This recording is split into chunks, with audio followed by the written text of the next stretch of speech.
আমরা যে একেবারে প্রত্যন্ত জনপদের খবর জানার জন্য এবং সেই শিরখেরা ইউনিয়নের চেয়ারম্যান পদপ্রার্থী গণমানুষের নেতা তৃণমূল সমাজকর্মী বিপ্লবী জননেতা জনাব মোহাম্মদ হান্নান হাওলাদার, যিনি ঘোড়া প্রতীক নিয়ে আজকে প্রতিদ্বন্দ্বিতা করছেন, জীবনের ঝুঁকি নিয়ে গণমানুষের সেবা দেওয়ার জন্য আজকে প্রত্যয় করেছেন। আজকে তার অনুভূতি জানব। সর্বপ্রথমে মহান রাব্বুল আলামিনকে স্মরণ করে আমি বলছি, আমি বঙ্গবন্ধুর একজন আদর্শের সৈনিক, জননেত্রী শেখ হাসিনার সক্রিয় সৈনিক, জননেত্রী শেখ হাসিনার হাত শক্তিশালীর লক্ষ্যে আমি বাংলাদেশেও দীর্ঘদিন রাজনীতি করেছি। প্রবাসের মাটিতে থেকেও আমি প্রতিটা রাষ্ট্রে যখন মন্ত্রী মিনিস্টার আমার জননেত্রী শেখ হাসিনা যাইতো সেখানেও আমি অ্যাটেন্ড করি। সেখানে আমরা বিভিন্ন প্রোগ্রামের আয়োজন করি, আমি প্লাস শহীদুল ইসলাম নূর হোসেন আর অন্যান্য যারা আছেন ইউরোপেও। আজকে শিরখারা ইউনিয়নের মাদারীপুর সদর শিরখারা 1 নং ইউনিয়নের যে 28 নভেম্বর নির্বাচন হতে যাচ্ছে, এই নির্বাচনকে কেন্দ্র করে সর্বপ্রথমে আমি ধন্যবাদ জানাবো জননেতা বীর মুক্তিযোদ্ধা সাবেক নৌপরিবহন মন্ত্রী জনাব শাহজাহান খানকে। তার অক্লান্ত পরিশ্রম চেষ্টার বিনিময়ে জননেত্রী শেখ হাসিনাকে অনুরোধ করেছেন, আমার জেলায় আমি নৌকা প্রতীক চাই না, নৌকা প্রতীক দিলে আমার দলের ভিতরে দ্বন্দ্ব আসে। অর্থাৎ মাদারীপুর জেলার 99% নৌকার ছাপোটার সবাই আওয়ামী লীগ। তাই নিজের দলের ভিতরে কেন্দ্রণ রক্ষার্থে সে যে কাজ করেছেন তাকেই জানাই আমার আন্তরিক অভিনন্দন, শুভেচ্ছা জননেতা শাহজাহান খানকে। এবং জেলা লেভেলের যত নেতৃবৃন্দ আছে তাদেরকে জানাই আন্তরিক অভিনন্দন। শিরখারা ইউনিয়নের নির্বাচনকে কেন্দ্র করে জেলা পর্যায়ের সকল নেতৃবৃন্দ এবং আমাদের জেলা এসপি মহোদয় এবং আমাদের এসপি মহোদয়, আমাদের ওসি সাহেব আছে, তারপর আমাদের ডিসি সাহেব আছে, তাদের প্রতি আমি দৃষ্টি আকর্ষণ করছি। শিরখারা ইউনিয়নে দীর্ঘ 35 বছরে প্রভাবশালী চেয়ারম্যান, প্রভাবিত অর্থ হয়েছে দীর্ঘদিন নির্বাচন করে বারবার নির্বাচিত হয়েছেন, সেটা আমাদের অনেকের প্রচেষ্টাই হয়েছেন।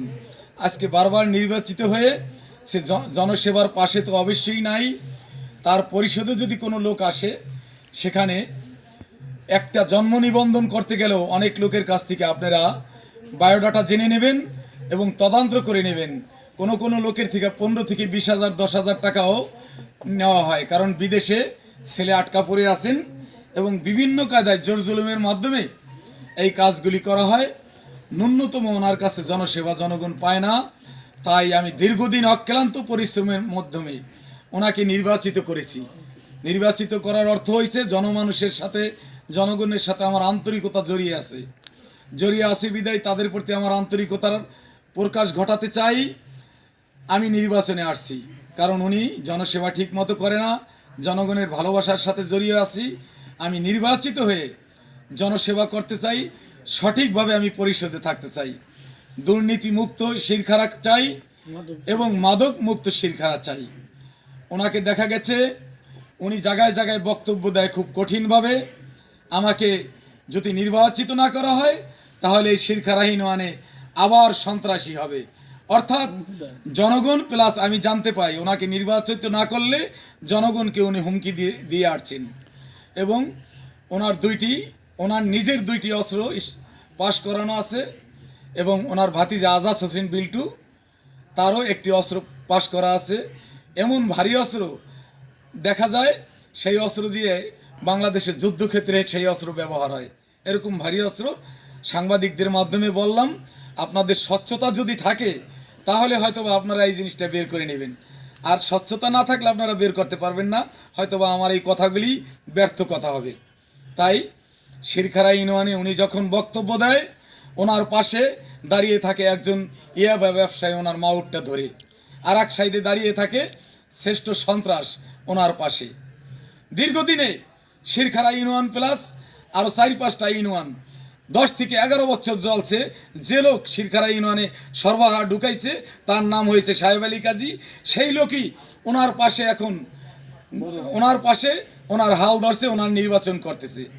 তাই আমার আজকের যে ঘটনা আজকে 24শে নভেম্বরের যে ঘটনা, আমি সকালবেলায় আমার কর্মীদেরকে নিয়ে কুচিয়ামারায় ভোট চাওয়ার জন্য গেছি বাড়িতে পথসভায়। আমার নির্বাচন করার জন্য আমার এক প্রবাসী ভাই নির্বাচনের সক্রিয় ভূমিকা তারা নিতেছে। তার নাম হয়েছে জাহাঙ্গীর মাতুব্বার, পিতা নুরুদ্দিন মাতুব্বার। আমরা যখন ফিল্ড করতেছি তখন আমাদের কাছে নিউজ গেল বাজার থেকে যে জাহাঙ্গীর মাতুব্বার নুরুদ্দিন মাতুব্বারের বিল্ডিংয়ের তালা তুলে হাতুড় দিয়ে এবং লোহা দিয়ে পিটাইয়া ছুটাইয়া উপরে উঠছে। উপরে কি করছে আমরা জানি না, 3-4 জন লোক গেছে। একজনের নাম হয়েছে আজাদ হোসেন বিল্টু, রোমান হাওলাদার, ওদিকে আরেকজনের দোকানদাররা যা বলছে এটা আমার কথা নয়, এবং আরেকজনের কথা বলছে আব্দুল সামাদ কারিকর, আরেকজন হয়েছে সুমন। এরা এই অপ্রীতিকর ঘটনা ঘটাইছে। যার বিল্ডিং সে ঘরে এসে দেখে তার উপরের দরজাও ভাঙ্গা, নিচের তালাও ভাঙ্গা, ভাঙিয়ে তারা উপরে ঢুকছে, তার লাকেশ লুকেশ সব সরানো ছিটানো। পরবর্তীতে দেখা যায় তা বাংলাদেশে সে বিল্ডিং করবে, তার পুরনো বাড়িতে তার কোনো ঘর নেই। এই বিল্ডিং করার টাকা পয়সা যা নিয়ে আসছিলো সেগুলিও নিয়ে গেছে। অর্থাৎ আমার কর্মীদের উপরে এইভাবে হামলা হতে যাচ্ছে।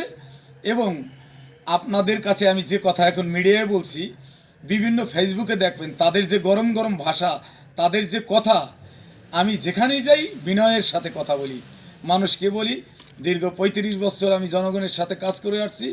আপনাদের সন্তানদের সাথে আমি থাকতে চাই। প্রবাসী সকল ভাইয়েরা আমাকে নির্বাচন করার হুকুম দিয়েছে, সবাই আমাকে দোয়া দিয়েছে। আমি সকল প্রবাসী ভাই বোনদের মা বাবা এবং তাদের ফ্যামিলির সাথে সেবা করতে চাই। শিরখারা ইউনিয়নের মাদক মুক্ত করতে চাই, জনসেবায় কাজ করতে চাই, এবং অসমাপ্ত যতগুলি কাজ রয়েছে আল্লাহ যেন সেগুলি দিয়ে আমাকে করায়, এবং জনগণের এবং মানুষের সাথে মিলে থাকার সামর্থ্য যাতে আল্লাহ আমাকে দেয়। এই কথা বলে আমার আজকের বক্তব্য শেষ করছি। প্রশাসনের এবং সক্রিয় দৃষ্টি আকর্ষণ কামনা করছি। সবাই ভালো থাকবেন। মিডিয়াকে জানাই আন্তরিক অভিনন্দন। জয় বাংলা, জয় বঙ্গবন্ধু, জয় হোক জননেত্রী শেখ হাসিনার। আমাদের মাধ্যমে, যুব সমাজের নেতৃত্বের মাধ্যমে বঙ্গবন্ধুর আদর্শ বাস্তবায়ন হয়ে থাক, এটাই আমি চাই। সবাই ভালো থাকবেন। আসসালাম।